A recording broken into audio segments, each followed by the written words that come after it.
Igbo ọma.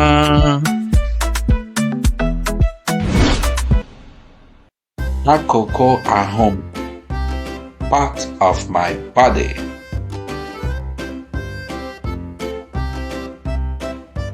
Ntutu isi, hair. Isi, head.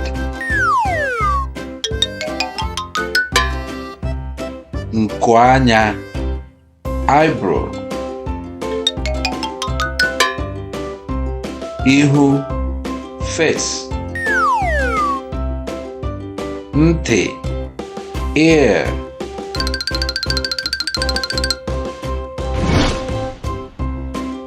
Egedege ihu, forehead.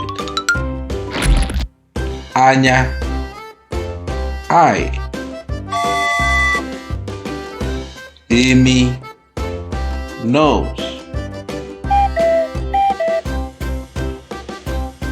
Uku ọnụ, cheek. Ọnụ, mouth. Olu, neck. Ubu, shoulder. Obi, chest.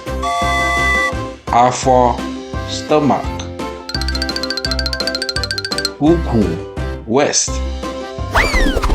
Mkpịsị aka, finger. Aka, hand. Mkpịrị aka, elbow. Ikpere, knee. Ụkwụ, foot. Mbọ ụkwụ, heel. Mkpịsị ụkwụ, toe. Ata ụkwụ, thigh. Nkwụju ụkwụ, ankle.